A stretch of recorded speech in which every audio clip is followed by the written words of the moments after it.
who is a medical oncologist here at the Cleveland Clinic and Cleveland Clinic Taussig Cancer Institute. He has a focus on melanoma, and in particular, he's interested in the development of cellular therapies. He will be talking about liver-directed therapy and clinical trials, and you can read more about him in the booklet. I'll turn it over to Dr. Isaacs.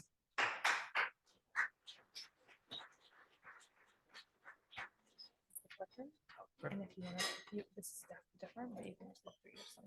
Perfect. Thank you. Well, thank you everyone for coming today. And so I'm going to be talking about liver-directed treatments for uveal melanoma that spread to the liver or liver metastasis. And so I'm actually a medical oncologist. The majority of the things that I'll be talking about today are performed by other physician specialties, so predominantly surgeons, interventional radiologists, or radiation oncologists. But what I hope to go over is how we all work together as a team. So these treatments, any patient that I see, we're considering how these treatments may fit in, and we all work together to decide what the best recommendation would be. So as I go through some of these options, I'll just discuss, what goes into that decision making and why we might recommend one liver-directed treatment over another. And then at the end, I'll talk a little bit about clinical trials, specifically about liver-directed clinical trials. Let's see. It's advancing on the computer, but not the.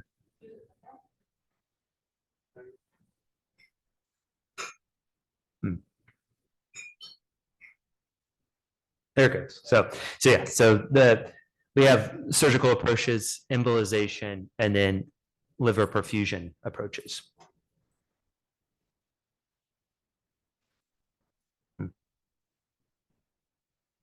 Seems to be lagging behind.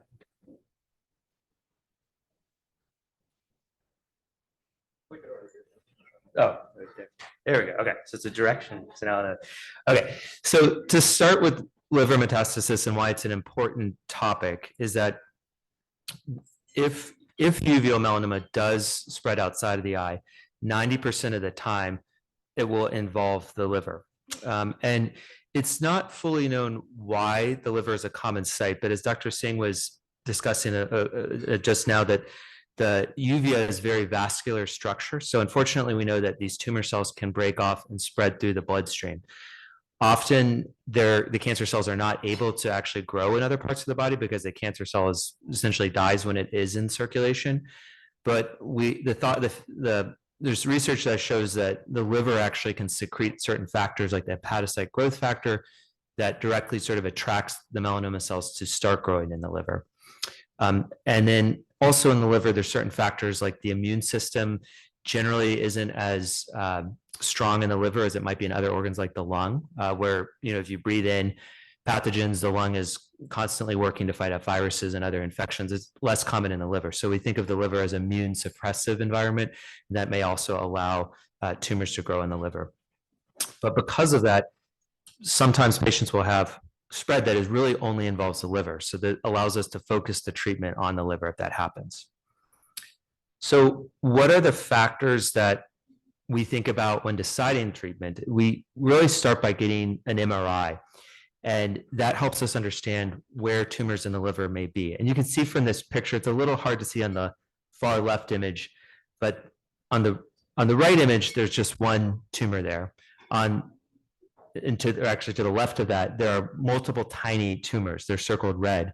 And the actual size or total burden of the tumor might be similar between those two images, but in one, it's in one spot, and in the other, it's in several spots. So the approach to how you would treat those would be different because of how the focus on the treatment at those sites. The other factor is timing. So we have also talked about that if the melanoma comes back, it frequently will come back within 5 years. There are situations though where there may be a longer period of time when a tumor may grow in the liver. And when we're thinking about things like surgery that I'll talk about next, that timing matters, because if we think we can recommend a surgery or a more intensive procedure and there won't be new tumors developed, that's one factor. But if there are several tumors, we have to think about covering the whole liver, and that may impact the type of treatment that's recommended. So yes, to start with surgery, this is really for a selected situation. And this paper here is from Dr. Singh and our surgical colleagues, Dr. Berber, looking at how we've managed liver metastasis with surgery over the years. And for certain selected cases, that would be if it's isolated to one or a few tumors, and there's been a long period of time from the initial diagnosis to the development of metastasis, a surgery could be considered.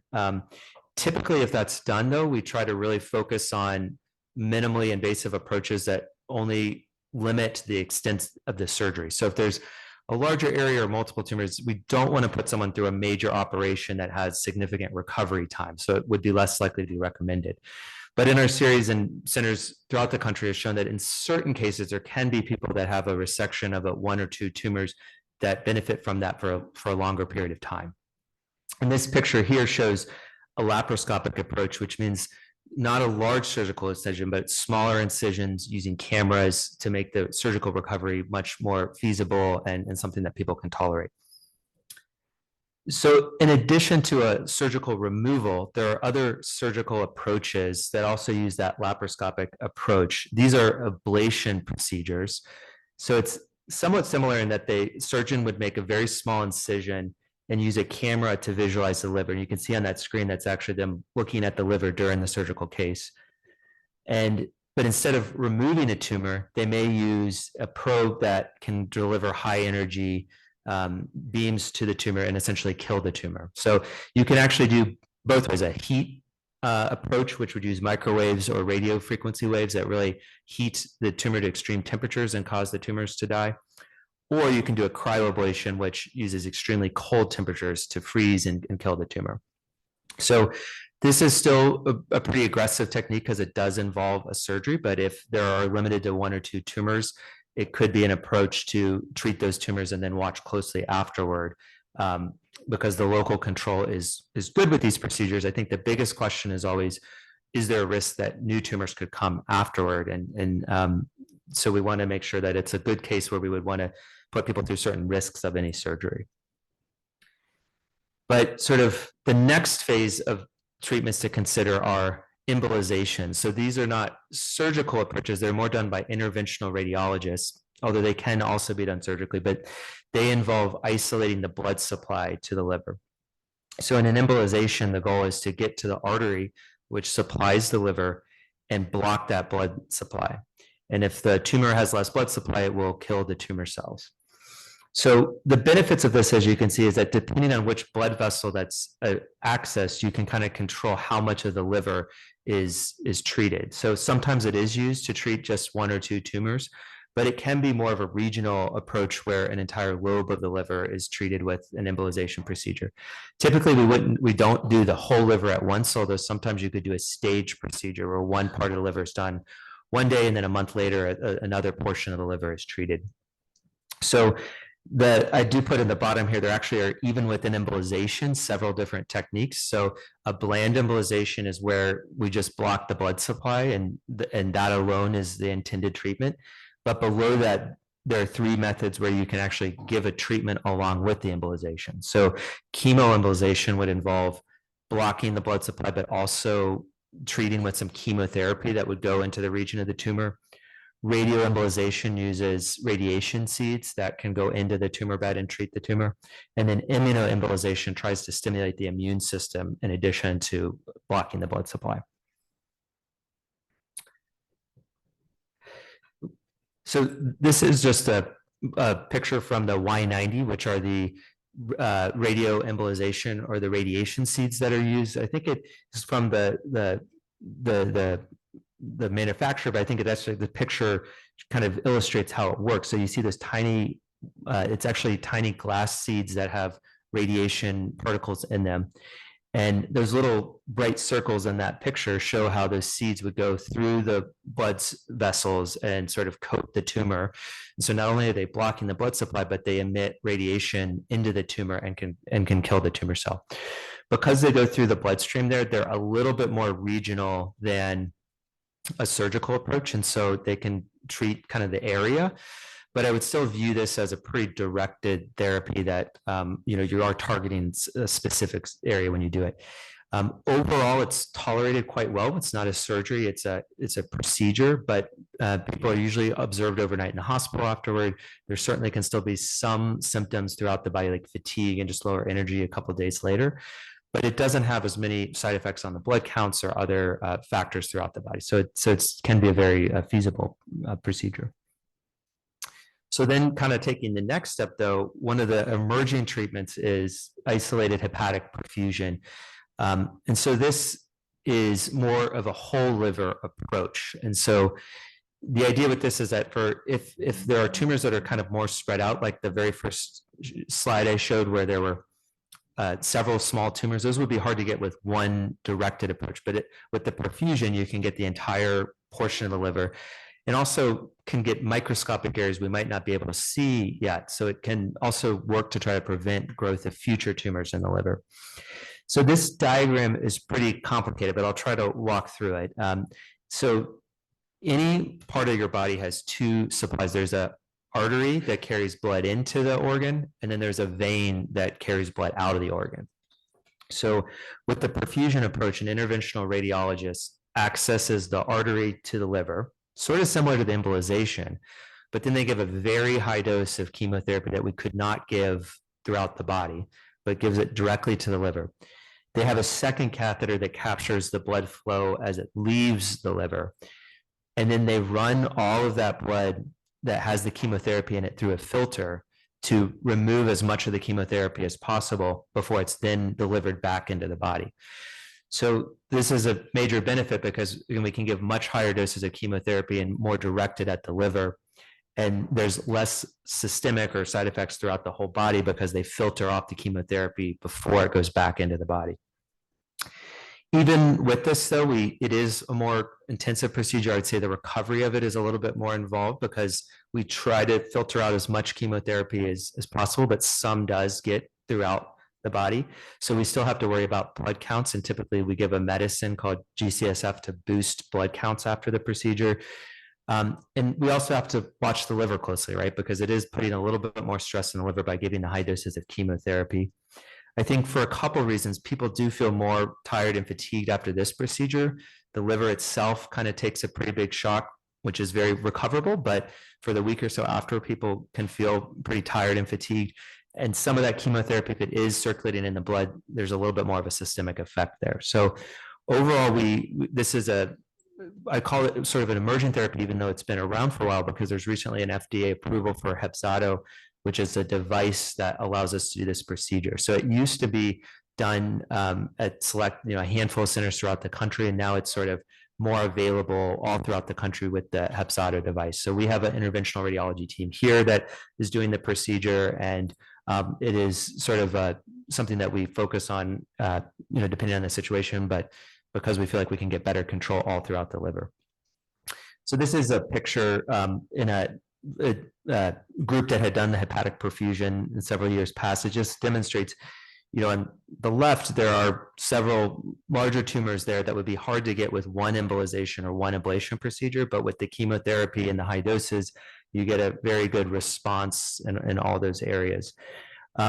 We still, even with this approach, do have to be careful about how many tumors are in the liver. I would say that picture is about getting close to the max of where it would be safe to do this procedure, because technically on the FDA approval for this therapy, it has to be less than 50% involved by tumor.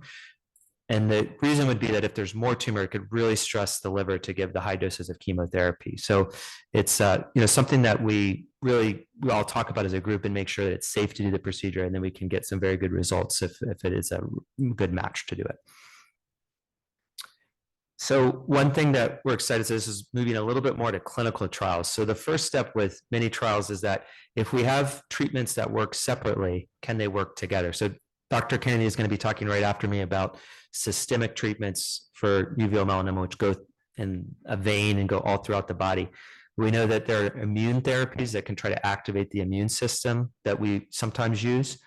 And so can those be given at the same time that you get Hepzato or the percutaneous liver infusion? So We don't commonly jump to doing that because we always want to make sure something is safe before we just start combining things. And so right now this is being evaluated in clinical trials so that we have an organized way of getting the safety profile and making sure that dosing is correct.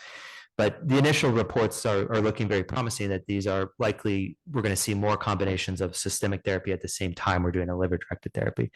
So in addition to the Hepzada with immune therapy, you can see in the corner that I have Tebentufusp, which is the bispecific antibody that will be discussed today. There's studies looking at it with Y90. There's studies looking at SBRT, which is the radiation directly to tumors, along with Opdualag, which is immune therapy. So we hope that in the future we can really combine these approaches to get what we call synergy, or they work together to actually make the treatment more effective. So I'll just conclude with going over two clinical trials that have newer treatments that are we call novel therapies. And so there are a few that are coming out that are specifically liver directed. So again, Dr. Kennedy will talk more about the broader landscape of some of the clinical trials, but these two are liver directed. So the first is actually a drug that uses two innovations. So they're trying to improve on the delivery. So in the top, they're looking at new catheters that put pressure into the artery, because the idea is that some of these tumors cause collapse of the blood vessels. So even when we're trying to give treatment, the treatment may not get into the tumor very well. So if we have better delivery devices, the hope is that some of these treatments would work better.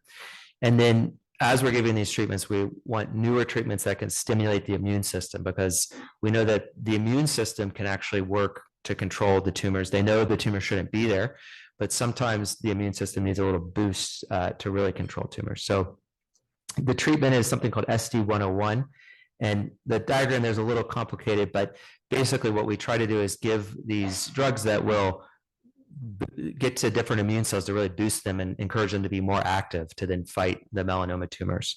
So there on the left, you see that the device is part of their trial where they're putting a pressure in to get delivered to the tumor. And in the bottom corner there, they've shown that it can induce immune responses. So the left panel has no red and green dots, and then the right one has no red and green dots, and then the after treatment one, you can see all the added little dots there, which are immune cells that have come into the environment. So there's certainly excitement around some of these treatments that we can get not only directly treat tumors, but induce immune responses that can also help with that treatment.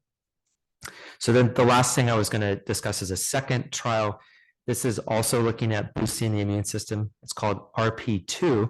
It's a different approach because it involves, typically with an interventional radiologist, directly injecting a medicine into the tumor. So to do something like that, you have to have an effective medicine, right? We just haven't had approaches where we can pinpoint a tumor and put medicine in and have it work effectively yet. But what this medicine does is it's something called an oncolytic virus. So it is an inactivated virus that can kill cancer cells, but then spread throughout the tumor and produce an immune response that can even promote responses outside of the tumor that was injected. So if you have 5 tumors, you could inject one, and the goal is that the immune activity in the one tumor might translate to the other tumors in the liver. So this is their initial report at the oncology meeting last year. They show it, the red circle there is the tumor that was injected with the medicine. The yellow circles are tumors that are there, but were not injected. So the tumor that's injected gets much smaller after the treatment with the medicine. But what everyone is very excited about is that even the ones that are not injected also have a dramatic shrinkage. And so, these are approaches that, again, are going to require big teams because we have to get buy-in from the interventional radiologists to be able to set these up and do the injections. But I think as we get more and more effective therapies, we'll continue to work together as a group to be able to offer these treatments. So that's all.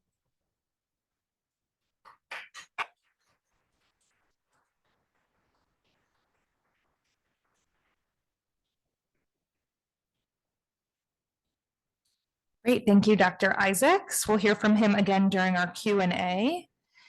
Next, we'll have Dr. Lucy Boyce Kennedy, who is a medical oncologist at the Cleveland Clinic Taussig Cancer Institute. Her clinical practice focuses on patients with melanoma and other high-risk skin cancers. She has research interests in uveal melanoma, brain metastases, and immunotherapy toxicities. Please welcome Dr. Kennedy.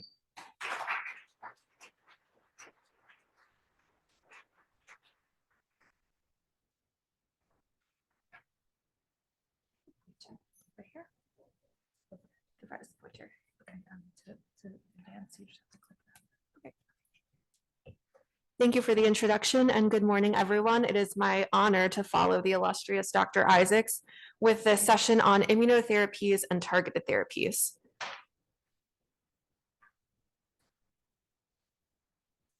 It advances over there. It advances everywhere but in front of my face. So I'm going to start with this outline of the different categories of treatment that we have for metastatic uveal melanoma. Maybe if I click view show, we can all be looking at the same thing. No. Oh my gosh. Okay, I'm gonna go back one. So I missed this slide. So we'll just pretend I didn't already get started. I do have one relevant disclosure. I'm the site PI on a clinical trial sponsored by Idea Biosciences, which we'll be talking about today. And that leads to research funding being paid to Cleveland Clinic.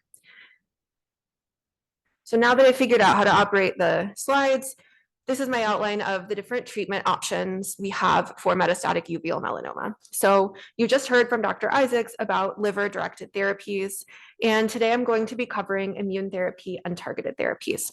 So immune therapies get at this general concept of how can we manipulate your immune system to target cancer. And I chose this figure because your T cells are immune cells, part of your immune system, that are really important at attacking cancer. And I like the way the T cell, which is gray, was depicted as kind of this superpower attacking this orange cancer cell. So in very basic terms, that's how I think of immune therapies working. And we're going to cover a few different types of immune therapy today. So first, I have bispecific T cell engagers like Tebentufusp, and I've put all the brand names in parentheses. So Kimmtrak is the brand name. Dr. Khan has been tasked with giving you 30 minutes on Tebentufusp after me. So I'm not going to steal his thunder, but I am going to mention it here as a category of immune therapy. Then we have checkpoint inhibitors, which are an older standard immune therapy option. And the drugs we'll talk about today in that category are ipilimumab and nivolumab. And then I'll go through some emerging immune therapy strategies. And I will put RP2, which you just finished hearing about, I would put RP2 in that category. And then the third kind of bucket of treatment we have for metastatic uveal melanoma is targeted therapies. And targeted therapies really depend on our understanding of how cancer works and grows, what signaling pathways are involved in helping the cancer grow, and then how can we develop treatments that are rationally designed to help target that. And the main targeted therapy we're going to be talking about today is darovasertib and crizotinib. At the request of one of my patients, I have added in a few other targeted therapies that I will mention, and then I also have some emerging targeted therapies. Before we start, I have this outline of how I think about patients with metastatic uveal melanoma. In some ways, this figure that I made kind of echoes some of the things Dr. Isaacs said, which I think is always nice. So for patients with metastatic uveal melanoma, if you look at the box in the top, these are the things that I think about when I meet someone for the first time. If they haven't had a biopsy, we do typically get a biopsy to confirm. HLA typing is important. So for Tebentufusp, this requires a specific HLA type called HLA-A0201. This can be checked on a blood test. At Cleveland Clinic, that blood work takes about 1 to 2 weeks to come back. So that's something that I make sure I have when I meet someone. And then Dr. Isaacs alluded to this as well, but considering the pattern of their disease. So how long has it been since they had plaque brachytherapy or enucleation? Is their cancer limited to their liver, or did they have significant amount of melanoma somewhere else in their body? And kind of what's the overall burden? Is it a little bit small tumors? Is it a lot of large tumors? That also affects how we make decisions. So then on the bottom, I've separated by the HLA type, kind of what options we have. So for patients who do not have HLA-A0201, and that's about 50% of patients with Caucasian ancestry, sort of a coin flip. We have liver-directed therapies, which you heard about, and then we have the standard ipilimumab plus nivolumab, which we'll talk about today. And then switching over to the far right, for patients who have HLA-A0201, we have those same options plus Tebentufusp. And then for all patients in the middle, at any stage of their treatment journey, we always consider clinical trials. I've listed here darovasertib plus crizotinib versus investigator's choice. That trial I do want to mention is specifically for people who don't have HLA-A0201, but we'll be talking about clinical trials looking at darovasertib later in this presentation. So I'm going to start with immune therapies, and this is kind of an overview of how I think about immune therapies working. It's very simplified. So this uses the analogy of an art museum, kind of an art theft and the Mona Lisa. So the art museum has cameras to watch for any sort of threat. So the person trying to steal the Mona Lisa is a threat to the museum, the same way that cancer is a threat to your body. And the museum has cameras that watch for the thief. And then when the camera detects the thief, that activates the security system to come and attack the thief or remove the thief. So your body has B cells that kind of work like these cameras and look for different threats to your body. And then when they detect a threat, and that would include cancer, then the T cells are supposed to be activated. Here they are in this, I'm going to try to use the pointer. Here they are in this figure wearing their little superpower capes, attacking the cancer. So then in the end, there's a happy ending. The security team catches the thief, they return the Mona Lisa, and then same thing, the T cells attack the cancer. And if you have a good response to treatment, then we've succeeded in directing your own T cells to attack your cancer. So it wouldn't be an immune therapy for uveal melanoma talk if I didn't mention Tebentufusp. So I've mentioned it here, but I am trying not to steal Dr. Khan's thunder. So I have just this one slide. The concept of Tebentufusp is that it has two ends, and one end, so one end here attaches to GP100, which is on that red melanoma cell, and then the other end attaches to your T cell. So what you're trying to do is take your T cells and very simply drag them over to your uveal melanoma, kind of teaching your T cells where they need to look. And you will hear 30 minutes on this after me.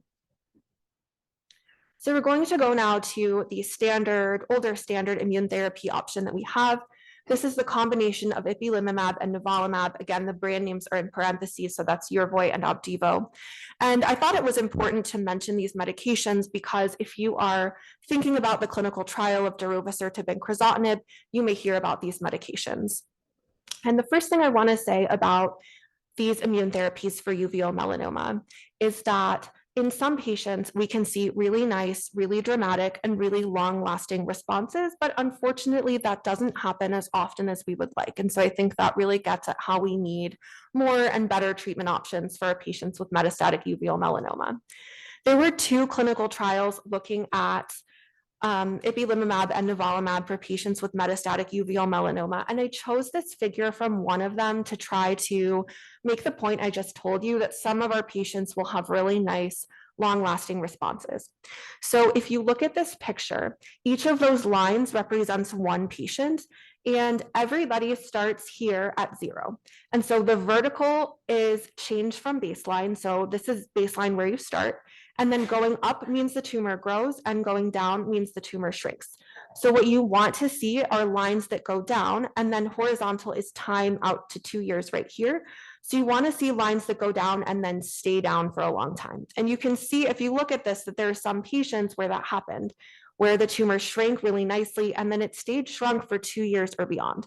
And that's very similar to what I've seen in my clinic. I have seen a few patients where they've had really nice, really long-lasting responses. Unfortunately, as you can see in this picture, that isn't everyone. So I would say if you're talking about kind of averages, then these immune therapies will shrink uveal melanoma about 20% of the time. They will stabilize it an additional about 20% of the time, which means overall about 40% of patients will benefit with uveal melanoma from these medications. So these can be a really nice option if you're one of the patients that respond, but we need better options.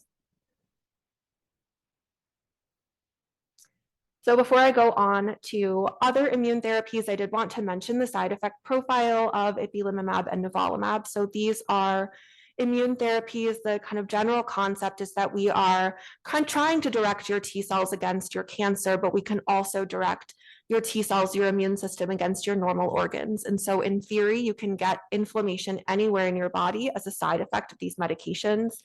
This figure is showing just a few of the many side effects it's possible to get. And the side effects are really a spectrum, from people that will have no side effects at all to people who have very manageable side effects to people who will have really serious or life-threatening side effects. And the chance of having a more significant side effect in uveal melanoma with these medications is around 40 to 50%.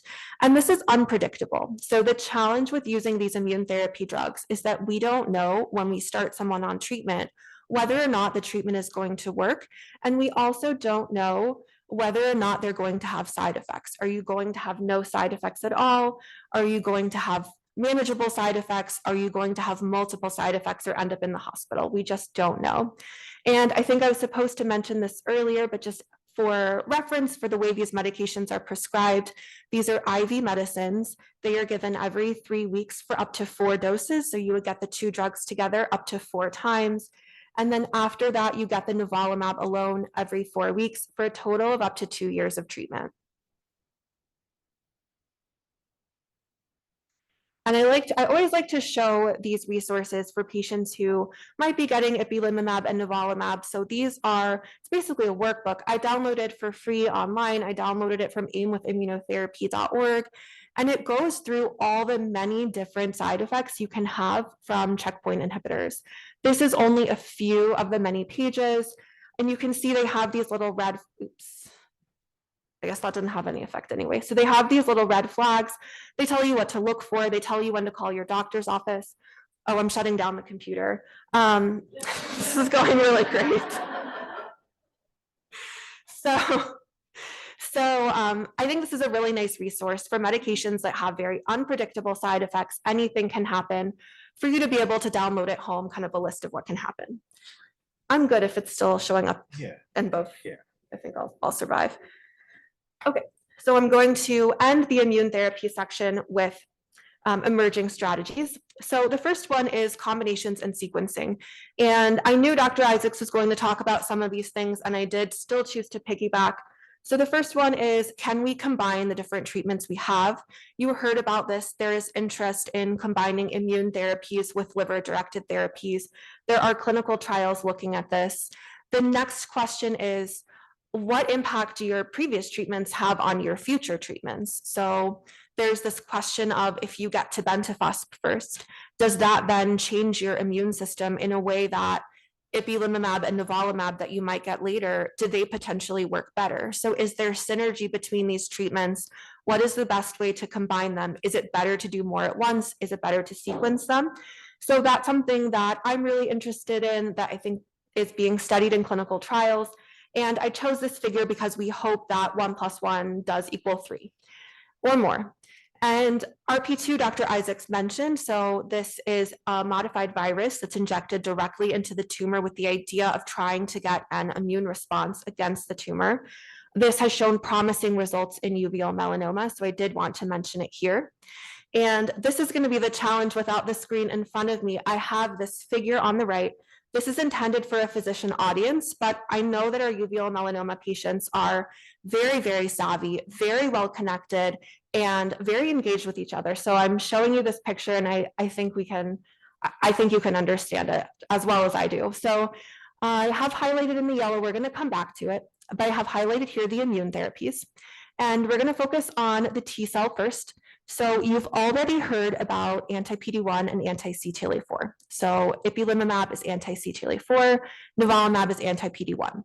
Those are checkpoint inhibitors. There's a third checkpoint inhibitor against LAG-3, that's right here. That's called relatlimab, and that's given with nivolumab. So the combination of those 2 drugs together is called Opdualag. This is being used in cutaneous melanoma, and there is interest in whether or not it works for, or how well it works for uveal melanoma. So this is one of the medications one of my patients asked me to cover today. So I was looking at what data we have for Opdualag for uveal melanoma. And there is a small study that was published, just an abstract. They had 27 patients with metastatic uveal melanoma. They gave them Opdualag. These patients had never had any previous immune therapies. 2 of them had shrinkage out of the 27 patients, and another 6 of them had stability. I did also find a case report of a patient with conjunctival melanoma that was treated with Opdualag. It was a patient with a very dramatic, very large fungating tumor in the eye that was really impacting their quality of life. They were not a candidate for surgery. I decided not to show the images. They were very graphic, but the patient had a really great response to Opdualag. So a really nice, almost complete response, huge improvement in quality of life. And I think it really gets at this issue of some of our patients will have really, really nice responses to immune therapy. And what can we do to try to figure out who those patients are going to be? So we still need more information about how well Opdualag works. And then moving on, so we just finished covering the T cell. So we're going to cover this section now. So we've heard, or you will hear, about Tebentufusp in the next section. This is a bispecific T cell engager. And then next to it, you can see there is another bispecific T cell engager that's in development. This one targets PRAME, and PRAME is very commonly expressed on melanoma. There's a product that's being studied in clinical trials. It showed really promising activity in uveal melanoma. Right now, the company is focusing their efforts on cutaneous melanoma, which is biologically different than uveal melanoma, but we hope that we will see more information about the activity of this medicine in uveal melanoma in the future. And I think this really gets at our need, especially for rare cancers, of having more information about how our existing medications work. So now we'll move to targeted therapies. And most of the time I have on targeted therapies, I'm going to focus on darovasertib and crizotinib. So we're switching gears. The immune therapies were supposed to stimulate your immune system or manipulate your immune system to attack cancer. And the targeted therapy is really getting at this concept of there are different signaling pathways that are involved in cancer. If you think of them like green lights, if there's a green light that's always turned on, then the cancer is always getting the signal to keep going and growing and growing. And what can we do to try to turn those signals off?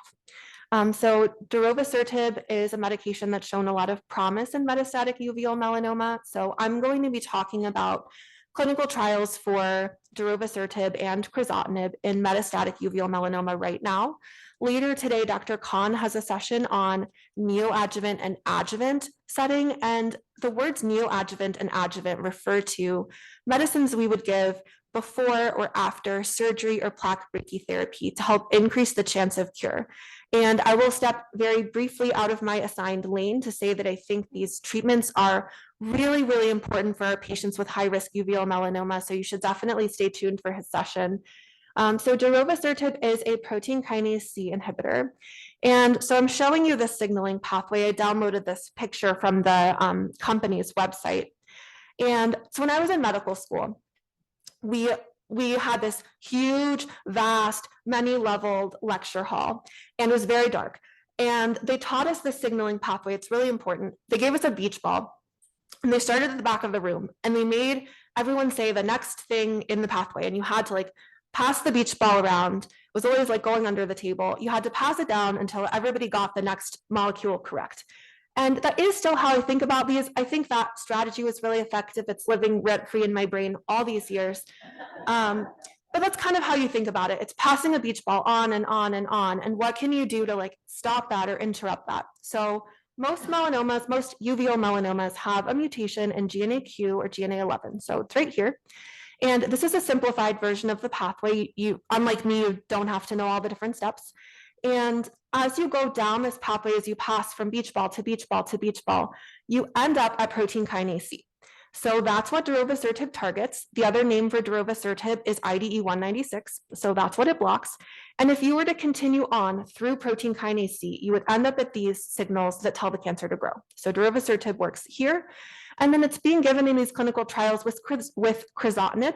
The idea there is to inhibit MET, so that's why it's labeled like that. So crizotinib works here, and you can kind of think of it as there are these multiple different pathways. Darovasertib and crizotinib are each blocking, kind of in a very coordinating way, different pathways that would all lead to the same thing, to the cancer continuing to grow. All right, so this is what we know right now about the activity of darovasertib and crizotinib in metastatic uveal melanoma. This was published in 2023. And this is looking at how well it works in patients with metastatic uveal melanoma. And this term here, any line, just means these patients could have had any number of previous treatments. And kind of similar to the other picture I showed you, this is a waterfall plot. So this is 0 right here. It's very tiny. And each of these bars is one patient. So if it goes up from 0, that means their cancer grew. And if it goes down from 0, that means their cancer shrank. And a good response, or what you're looking for, is like a negative. A good response would be like the more of these bars go down, the better, and the deeper they go down, the more the cancer shrank. So you can see here, if each of these is one patient, the majority of these bars are facing in a downward direction. And historically, if you think about older options we used to have for metastatic uveal melanoma, things like chemotherapy, they would work on the order of 10% of the time or less. It's very rare for them to work. So seeing something like this where most of the bars are facing down is really great for uveal melanoma compared to some of the older treatments we have. On the right, I have some numbers that are summary for you. So the first one I highlighted is ORR. That stands for overall response rate. And that's basically the chance of seeing 30% shrinkage or more. And so you can see that happened in about 30% of patients. And then on the very bottom, I have never quite sure where the pointer is going. So I have disease control rate on the bottom. That's what DCR stands for. And that was 89% of the time. So disease control means that the the tumors either stabilized or shrank, and that patients did not develop new tumors. So there's a clinical trial looking at darovasertib and crizotinib. So this combination has FDA Fast Track designation. This clinical trial is open with the goal of trying to lead to FDA approval for this combination for metastatic uveal melanoma. And clinical trials are like cookbooks. They have very specific requirements that you would need to meet to be able to go on them. So that's what I have highlighted here. I just made the summary of the trial for you in this box on the left. So this requires that patients do not have HLA-A*02:01. So if you have HLA-A*02:01, you qualify for Tebentufusp, but not for this clinical trial. You have to have metastatic uveal melanoma, which means your melanoma has spread beyond your eye. And you can't have gotten any previous whole body or liver-directed treatments except for resection or ablation. And because of that, I think this clinical trial is a very important option in the very first, like as your very first treatment for metastatic uveal melanoma, because right now these medications are not available outside a clinical trial. Patients in this study are randomized 2-to-1, which means that 2/3 of people will get darovasertib and crizotinib, and 1/3 of people will get investigator's choice. And investigator's choice means that your doctor can choose one of these 3 options. And our preference here is to use ipilimumab and nivolumab, which I just finished telling you about. You and your doctor would find out a few days before you start treatment which of these 2 arms you were randomized to. We talked about the Immunotherapies already, and then the darovasertib and crizotinib are pills that are given twice a day. Patients have scans on this trial every 6 weeks, and the treatment continues for as long as it's working and as long as you're doing well.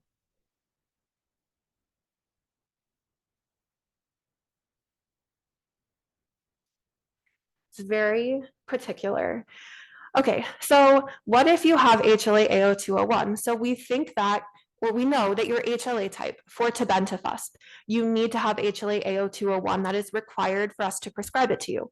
But we don't think that your HLA type is going to matter for whether or not darovasertib and crizotinib will work. So the question is, if you don't have HLA-A*02:01, do you still have access to darovasertib and crizotinib? And right now, the answer is yes. So the original clinical trial for this combination opened a small cohort of people with HLA-A*02:01.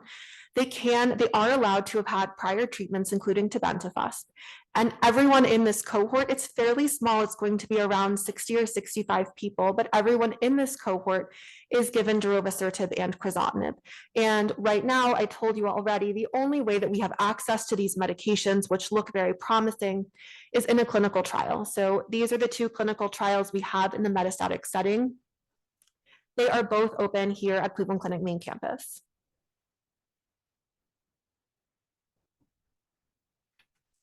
So next, we'll move to side effects. I think a lot of times when patients hear that medications are pills, often that sounds like it's going to be very easy or much easier than an IV medication, but these medications are pills. They are still very difficult to take. I made this table with a list of side effects. I do want to acknowledge the patients here who gave me tips on what they would want me to say. A recurring theme I heard when I was asking patients in clinic what they would want me to say about this was that the side effects tend to be the most bothersome over the first 6 or 8 months, and then they tend to improve. And a lot of patients told me that as they continued on with treatment, they really got a routine where they learned what worked for them and how to best optimize their quality of life. So I'll go through some of the most common side effects. Nausea is very common. These medications are prescribed with nausea medicines. A lot of times eating small frequent meals with high fat or protein content can help. And then I had a few patients recommend ginger ale and tell me that they hope ginger ale is never removed from the market. So that's the insider tip. That's one of the patient comments that I got when I asked what to include. Diarrhea, we do prescribe with Imodium to prevent diarrhea in all of our patients. Rash is very common. This can either be an acne-like rash. The other thing I've seen is patients getting a blistering rash on their skin when they're out living their best life on the tropical beaches. So for rash, we prescribe it with antibiotics called doxycycline or minocycline to help prevent. We do counsel people to avoid sun exposure, and we can use topical steroids, or occasionally have had to use an oral steroid for somebody that had a very bad blistering reaction. Swelling is really common. This is most often in the legs, but can involve kind of all the way up to the abdomen. We use diuretics like Lasix if we need to. We can adjust the dose. We can usually get swelling to a place that's manageable. And then low blood pressures are common as well.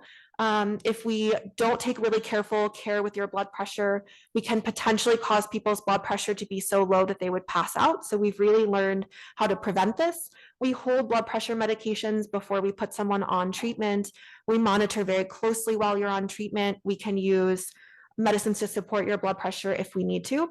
And then the last thing I want to mention that's not on the slide is drug interactions. So any medicine we give you is metabolized.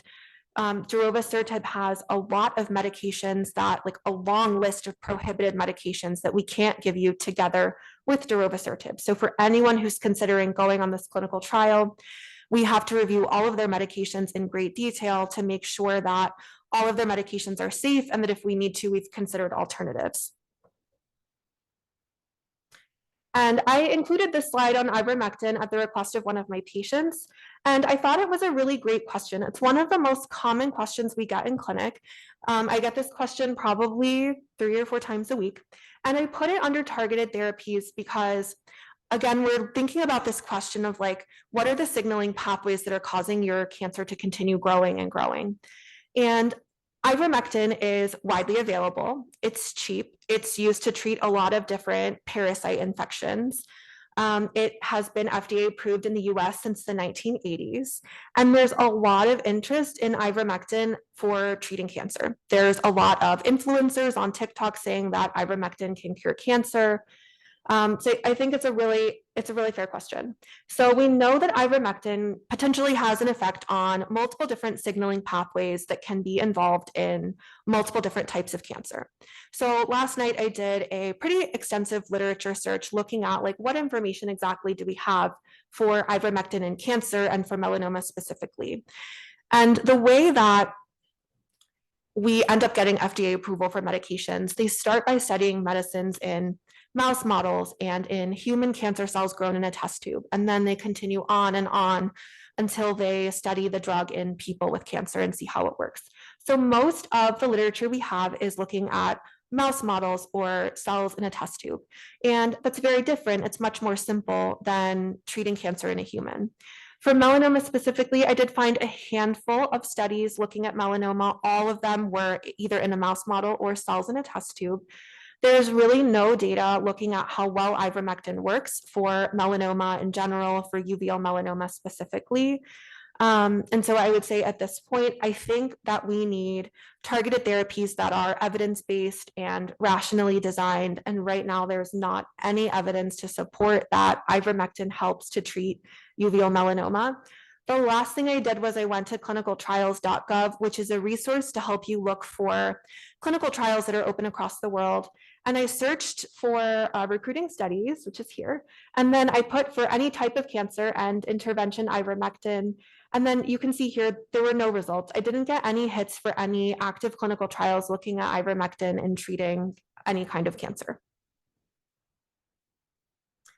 So now we're going to move to emerging targeted therapies, and then I'm probably way over my time, and then I'll summarize for you. So we're back to this gloriously complicated figure I've been showing you today, and this is the targeted therapy section.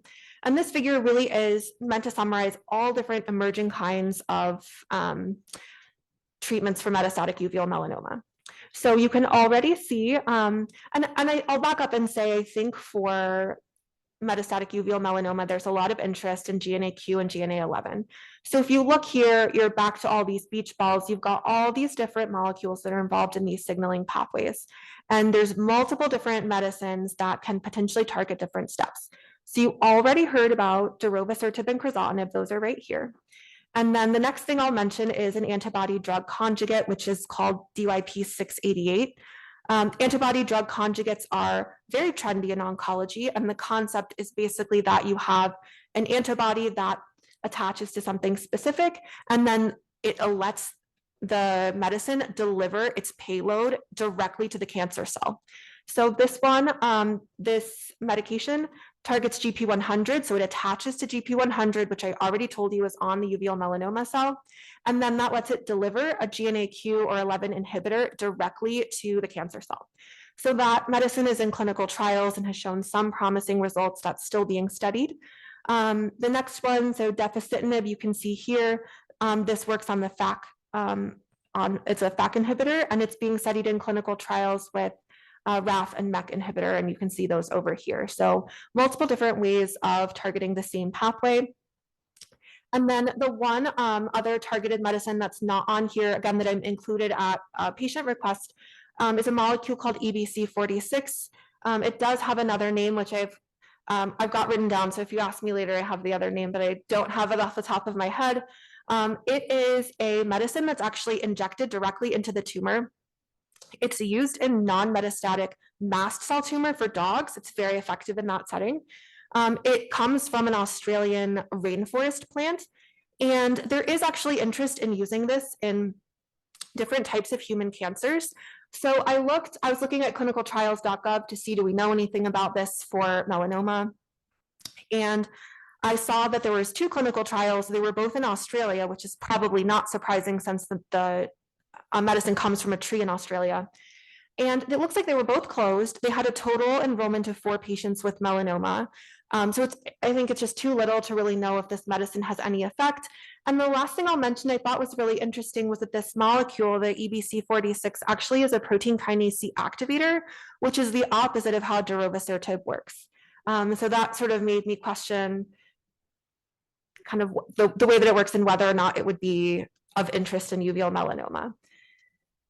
So I'm going to conclude with my very brief wish list for our patients with metastatic uveal melanoma. I think we need new treatments, we need more treatments, we need better treatments and better ways to sequence or combine the treatments we have now, especially for our patients who do not have HLA-A0201. Patients with HLA-A0201 have Tebentufusp or other options. We need new options that target different HLA types so that we can use what we know to benefit as many people as possible. We need better ways to monitor for and prevent and treat toxicity so that we can help patients not only live longer, but also live better. And then finally, we need like convenience and care coordination. So the picture on the far right is a tree house. So that's where you want to spend your time. You want to be in your tree house. You don't want to be traveling back and forth to the Cleveland Clinic or the hospital. A lot of the medicines we talked about today are fairly labor intensive, and clinical trials are only offered at specific sites. You may have to travel for. It's a lot of work. So how can we bring our expertise and our options to as many patients as we can, as conveniently as we can? And in conclusion, I just would like to say thank you to my patients. Thank you for your contributions to my content today. Thank you for participating in our clinical trials. And thank you for allowing me the privilege to care for you.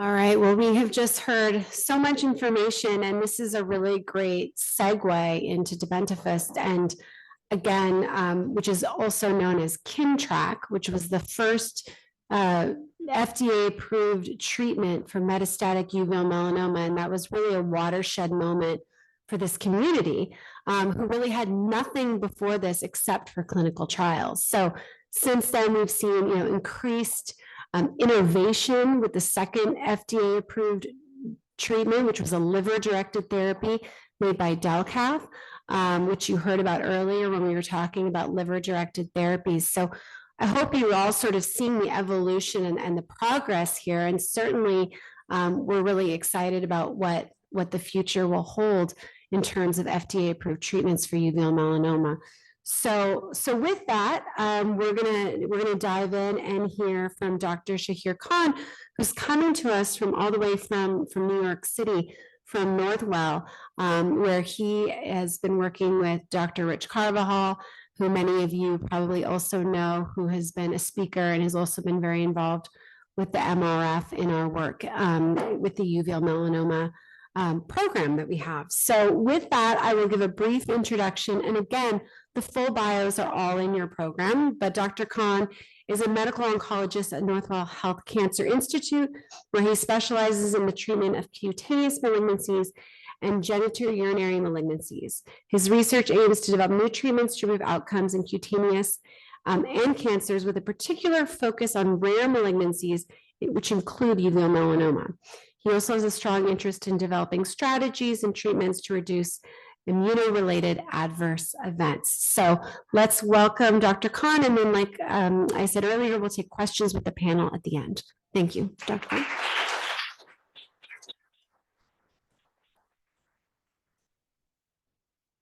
Okay, just that then.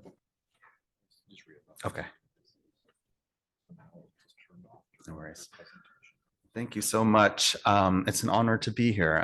And it's really a short flight, actually, from New York. We're not too far. And that was a tour de force lecture by Dr. Kennedy. There's like a market disparity in talking about everything in uveal melanoma research and then one drug. So I will be brief, and maybe we can catch up on time a little bit. But I wanted to talk a little bit, recapping a bit of what we know regarding Tebentufusp, or Tebi. I call it for short, Kimtrack, the brand name. And then also some of the kind of newer ideas and how we're exploring how to figure out how it works, in whom does it work better or worse.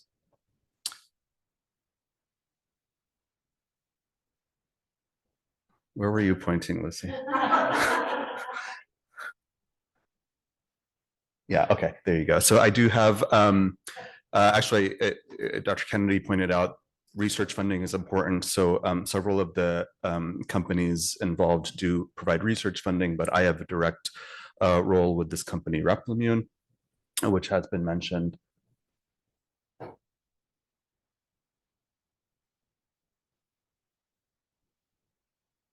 Okay, so this is just my brief background slide, right? I don't think we need to belabor this. Several people have talked about why this disease is a unique entity. Although it is a melanoma, it's distinct from other melanomas. It has a distinct biology, a distinct behavior, and that informs why some medications work, some medications don't. And it also informs how we approach this overall.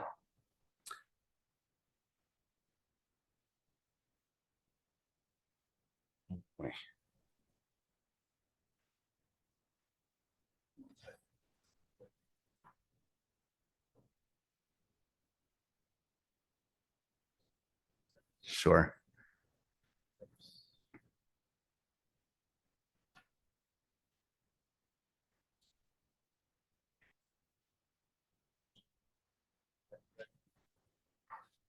Okay, great.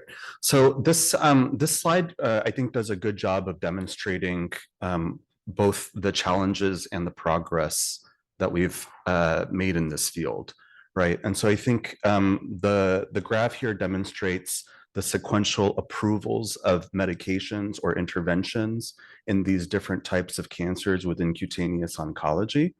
And we can see that, as mentioned before, 15, 20 years ago, we were really looking at a dearth of options, no matter what type of malignancy we were talking about. Thankfully, in cutaneous melanoma, a lot has changed. Whether it's ipi/nivo or other medications, there's been a substantial improvement. But in some of these other melanoma subtypes, we're still looking at a significant challenge, right? Thankfully, we are starting to make some improvements in these cancers, including in uveal melanoma, which we'll talk about, but there's still a lot of room to grow. And that's really what all of us are here trying to work on.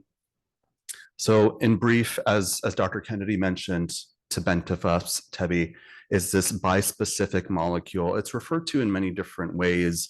The company coined this IMTAC, abbreviation for how it works. But basically what this is doing, right, is bringing the immune cells directly to the tumor cell. And the hope is that the drug, which binds to the T cells on one end, those muscle cells, and then to the cancer cell on the other end, will drive that immune response that we know the immune system is capable of. But in uveal melanoma specifically, that's not happening to the degree that we want it to. And so this drug is providing that core linkage to try to make that happen more successfully, more robustly. And this, we should mention, these bispecific agents, these T-cell engagers are being studied across a whole host of cancers, not just in uveal melanoma, but this is actually kind of the leading edge of this kind of technology. It's been studied in kind of two main clinical trials, which were outlined here and have been mentioned before. But this phase 3 trial, which was the randomized study, which had a control arm in a 2-to-1 fashion, looking at a couple of different immunotherapy agents, was the one that led to the approval on that landmark change in how we assess things. As is mentioned before, Tebi is restricted to people who have a certain HLA type. And we all inherit this HLA type depending on the genes that are passed down to us from our forebears. And there's a very marked expression of that depending on where you're from. And so, originally we would quote these numbers about 40 to 50% of people having this HLA type. The more we've actually looked into this, and there's been work looking at this in other fields as well, we found that maybe it's actually less common than that. And so in certain parts of the world, this HLA type is in that range. But in other parts of the world, this doesn't project so well. But that top line there is showing the HLA 0201. It can be as less than 10% actually in other populations. The Northern European population tends to be the one that has the highest rate of that. And that is also, in general, one of the higher, the groups that has a higher risk of developing melanomas. But nonetheless, this does point to the challenge, right, that if you don't have the 0201 subtype, it can lead to a disparity in terms of what your options are. And that's only going to become more of a challenge as these types of therapies become more prevalent. How are we going to navigate the fact that this is only really applicable to a certain group of people? Nonetheless, in this clinical trial, I don't want to go through too much of this data looking at how they stratified patients, but I do think it points to an important point when we're looking at how treatments are measured, right? Because to definitively prove that a medication is better than the alternative or to an observation, you need a control arm. And within the control arm, you need to make sure that we're trying to capture the variables that could influence how people do as best as you can.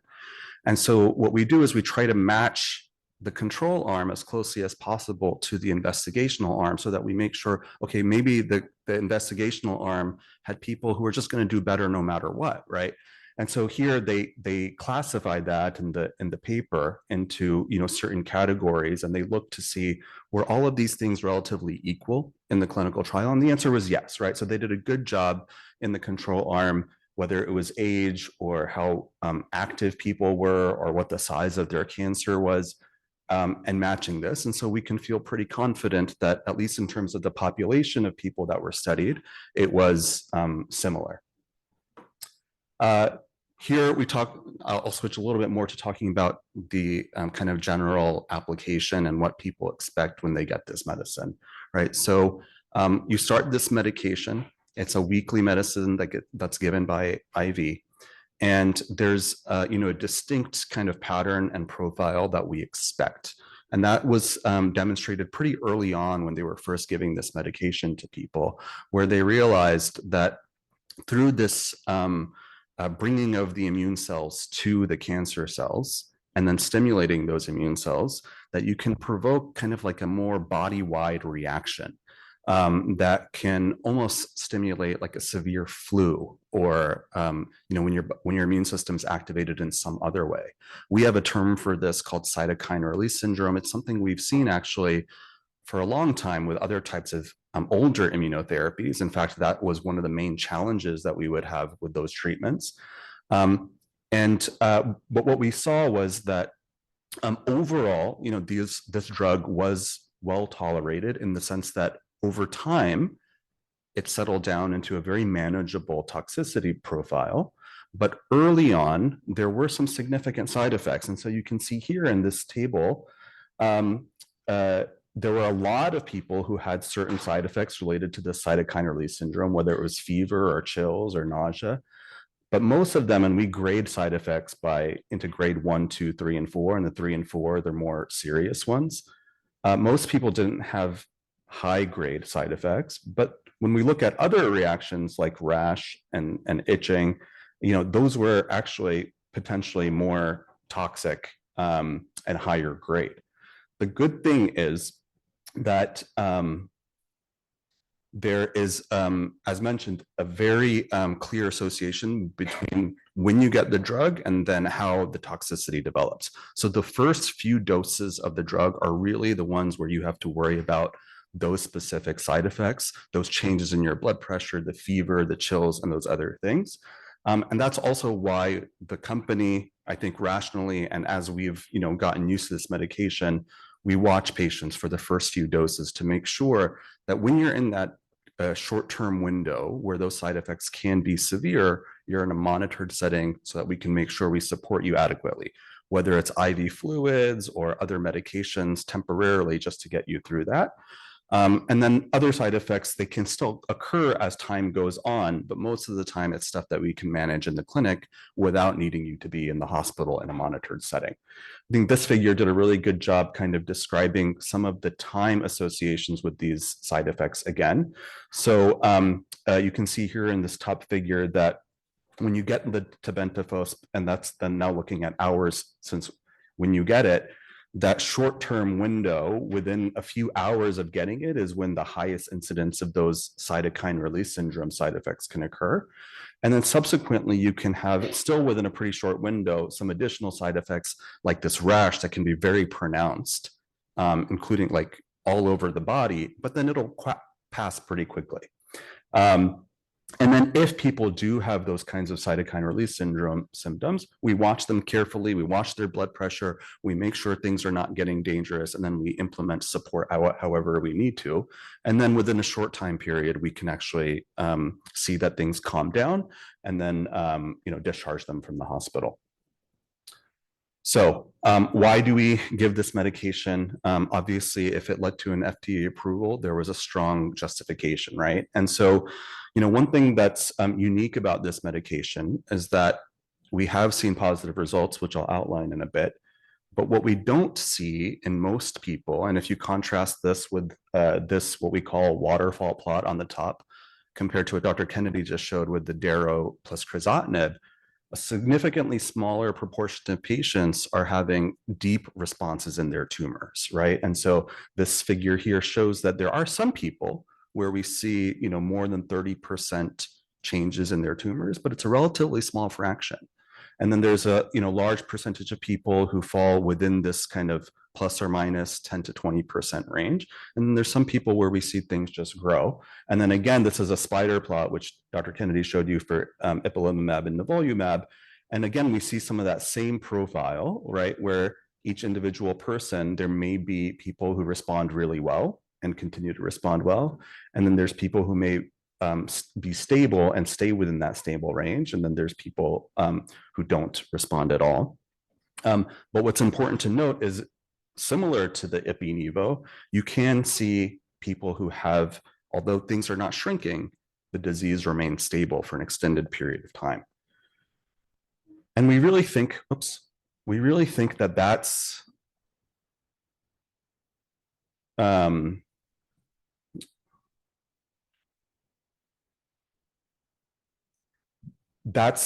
where this difference in how people are doing is changing, right? So the reason why Tebi was approved was because compared to the control arm, we saw that people lived longer, which is ultimately what we are all aiming for.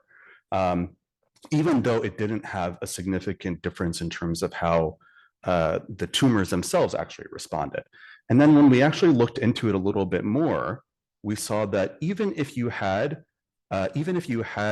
progression of your tumor on the scan, right? So there was no clear evidence of it improving or even having any effect. Those people still did better in terms of how long they lived compared to the control arm. And so there's this disconnect between the radiographic response, or how we see things respond on the scan, versus how people do overall, which raises this whole panel of questions, because for most agents, for most treatments that we use, we like to have concrete assessments as to how it's working. And so we continue it as long as it's working and as long as you're tolerating it, but we don't, and then we stop if it's not working. But one of the main tools we use is these scans. And so if we can't rely on the scans to tell us how it's working, what do we do, right? Do we just continue the drug for as long as someone is feeling okay? Do we, continue it up until a certain threshold? And so that brings up, this whole set of questions of, well, what else can we use then to assess the response in addition to scans? And we were talking a little bit about before, people were asking about ctDNA, and that's a really relevant point, because in this study, actually, one of the correlative assessments that they looked at was, what role does ctDNA have? So ctDNA are these fragments of tumor DNA that we can pick up in the blood. And in the study, they actually used this custom panel where they looked for a handful of genes that we know are very commonly associated with uveal melanoma. And they looked for them, and they saw that actually the vast majority of the patients in the pool had some expression of this ctDNA when they looked at it at baseline. And then they followed it over time. And what they saw was that, this figure came in overlapping, but in the original figure on top, they saw that a significant portion of patients had a reduction of their ctDNA. And you can't see this because it's partially hidden, but there was a disconnect again between radiographic assessment, so how a tumor looked on a scan, and what the ctDNA showed. So there were people who had progression of their tumor on the scan, but clearance of their ctDNA. And then a subsequent follow-up analysis in the more recent paper, which showed the longer term outcomes, also in the New England Journal of Medicine, showed that actually those numbers were even higher. And so in that, it was 88% of patients who had significant decrease in their ctDNA. And so that, excited all of us to think about, well, okay, well, maybe there's something to this. And then actually, we then looked at how that correlates with how people do. And we found that there was a clear difference between people who had clearance of their ctDNA versus those who did not. And even within that, people who had more clearance or more reduction in their ctDNA load did better than people who had a smaller one. So when we think about biomarkers, we want something that's going to be predictable and linear in a way, right? And so it's not just that it's negative or positive, but also the degree of the decrease in the ctDNA. If that correlates with how people do, that can be a pretty powerful tool to use as we kind of measure the effect. Now, as people were mentioning before, this is all part of the clinical trial, right? So this ctDNA assessment It is being done in different cancers right now. It's approved and insurance companies will pay for it, but that's not universal. So there are specific kind of instances in which most insurance companies will pay for it. Internationally, I don't think it may even be approved for those situations. And so it's quite variable.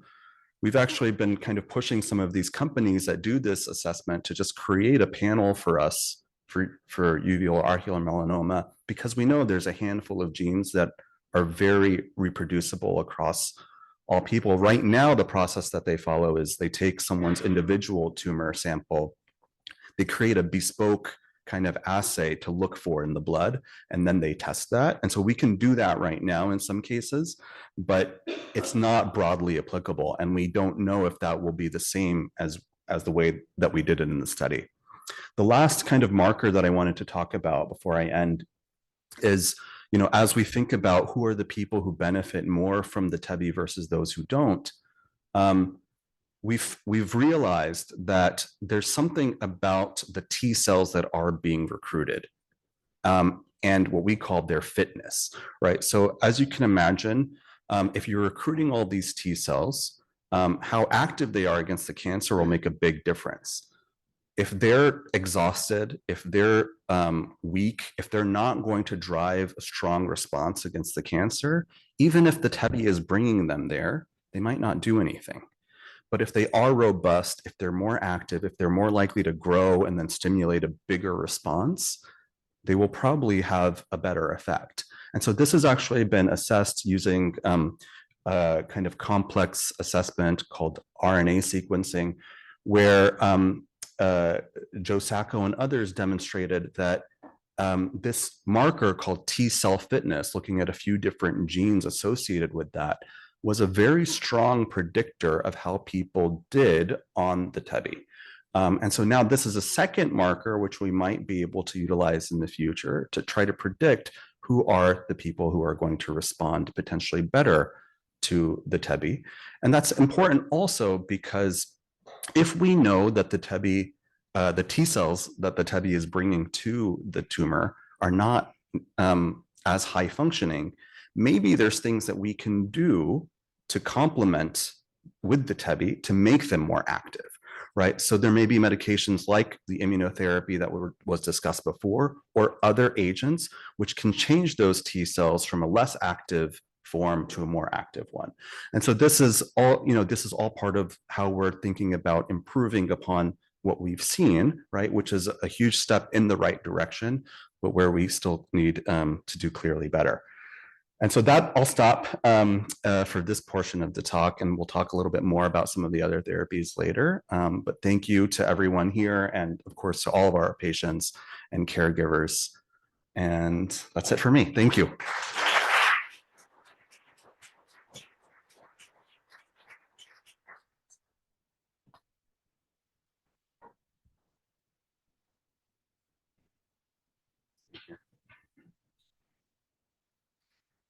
All right, thank you, Dr. Khan. We're going to ask Dr. Khan, Dr. Kennedy, and Dr. Isaacs to please come up to our panel for a Q&A.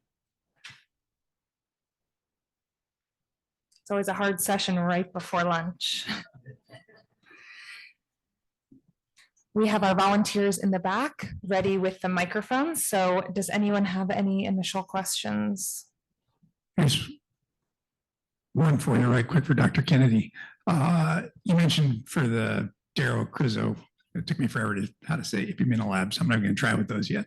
That those trials are available for people who either haven't had previous liver-directed therapies or HLA negative. Is there anything available for anybody who has had previous liver-directed therapies, or the other disqualifiers in that? Or is there a possibility of having it applied under some right to try or some experimental application of the drug somewhere? This is a really important and really tough question. So right now, the people who have access to Darrow Crizo, is my microphone on? No.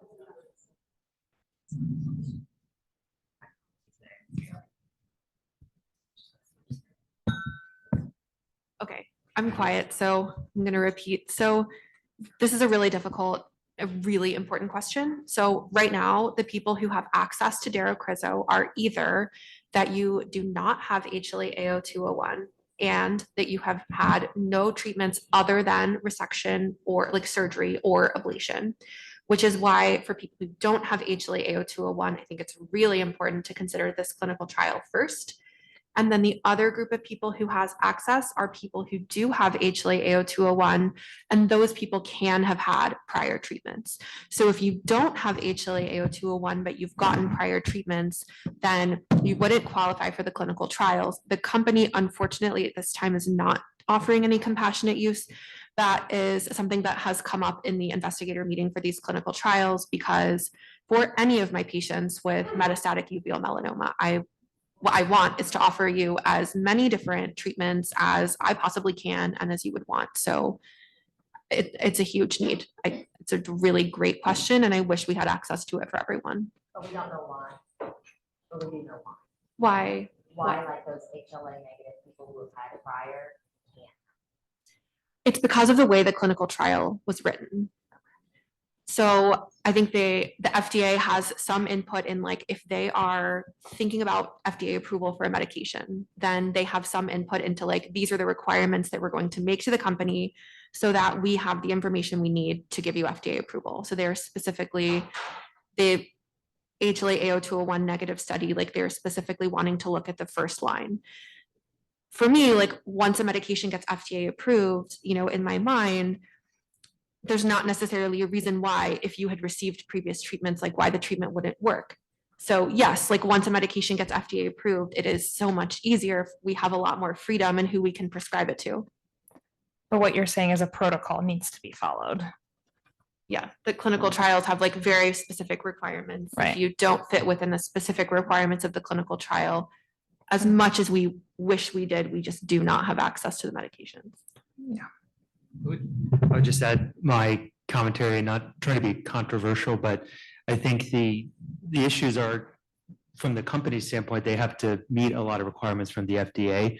And this is a big issue broadly across many different types of cancers and medicines, that we can have promising data, but then before there's an FDA approval, there's often a 1 or 2 year gap where it's hard to get access to medicines. And so I think from the FDA standpoint, they care about safety and not having a lot of harm to patients in that period of time. So that's why they have regulations, and it makes it harder for companies sometimes to feel like they can offer them. But I think that's why MRF and some of the patient advocacy things are important, because this is probably an ongoing story as we have newer medicines that are coming out. And so as patients are active and talking to the government about how this is unveiled, I think, the conversation is ongoing and can be an evolving process. So it'll be interesting to see in 5 or 10 years how access to medications comes out, and that'll hopefully involve patient input and all those things. So. Yes.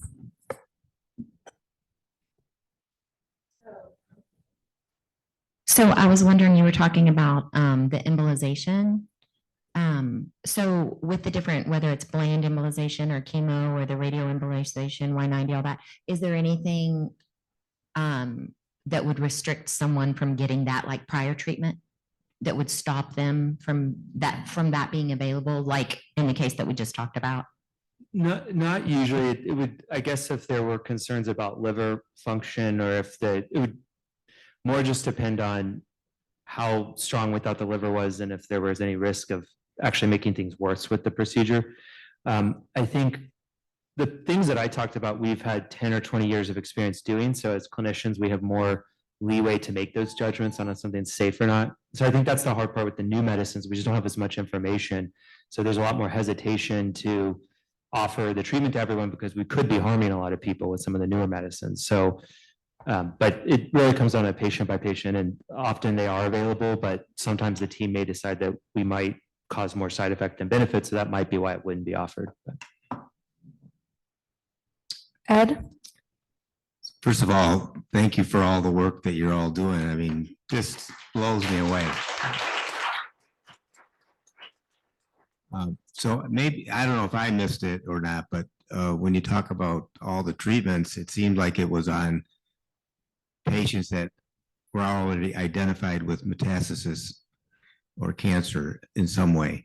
But are you looking at, or what is the research on preventative treatments so that somebody that's likely to get a metastasis to occur wouldn't? Yeah, so 2:30? Yeah, 2:30, we'll talk about that. 2:30, preventing recurrence in uveal melanoma, the role of adjuvant therapy. You're a future teller. Yes, Dr. Singh. Maybe you were not here before, but there was a question about ctDNA and predictability of that or response to that therapy. And I know you showed a slide. Can you elaborate more about the relationship between response to maybe and the ctDNA? Yeah, I think I heard part of that discussion. And as I was mentioning in the presentation, there does seem to be a strong signal, right? At least in terms of the assay that was tested as part of the study, which was specific research collaboration. And as far as the patients who are in that clinical trial, we don't know how broadly applicable it would be to the real world because there's some logistical considerations.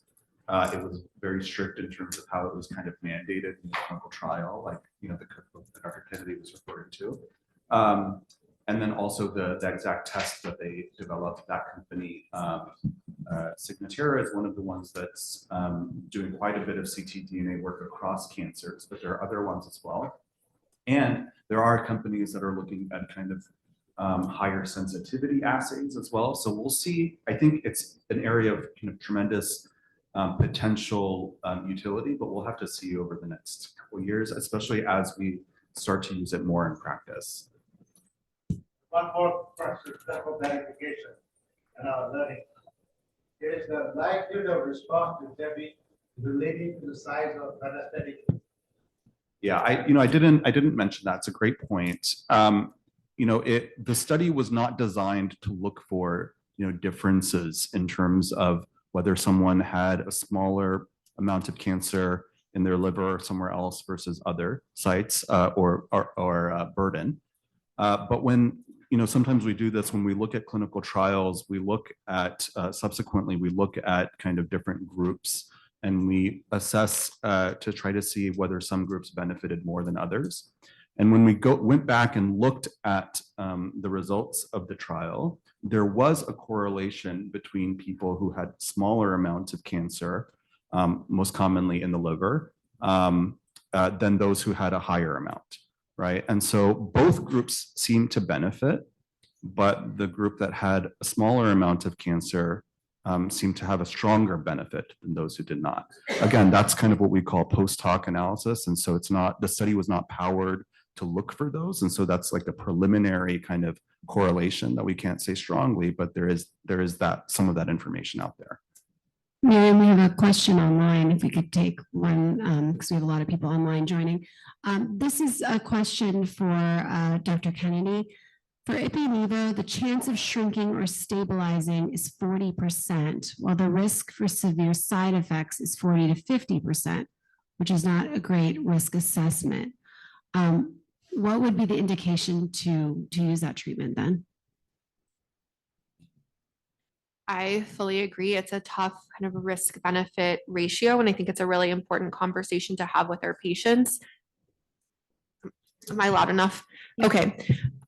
I think I'll highlight a story from my clinic. So I've had a few patients where one thing to start out, we don't know when we meet someone. We don't know if the treatment is going to work, and we don't know if you're going to have side effects. So if you think about the best case scenario, that would be that your tumor responds, you have a response that can last 2-3 years or beyond, and you don't have any side effects. But if you think about a worst case scenario, the treatment doesn't work, and you have a side effect so bad you end up in the hospital. And in my ideal world, and there is research looking at this, there would be a way for me to predict who are those people that are going to have that nice long-term outcome, and how can I pick those people? I do have a few patients. As an example, I have a patient who got Ipi/Nivo When I first came to Cleveland Clinic, like more than 3 years ago, they got a couple of doses. They had a life-threatening side effect that kept coming back over and over. They ended up in the hospital, but the treatment worked. And now I haven't given them any treatment at all in a few years, and they're doing really well. So yes, you're taking a high risk. And yes, we're not benefiting as many people as we want to, but if you're in that group of people where you benefit, it can work for a long time. So I think in my mind, when I'm talking to people about these medications, I try to think about if you have a lot of cancer outside of your liver, then the liver-directed treatments aren't necessarily going to have an impact outside the liver. So that's really important to me. If I feel like you need a whole body treatment, if there's cancer outside the liver we have to treat, then I'll consider the ipi-nivo.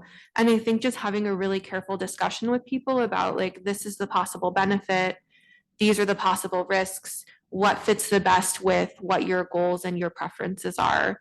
It's not an easy conversation. I think it really gets at like, we need better options for our patients. We need better ways to figure out like, who are going to be the people that are going to benefit and can we choose those people?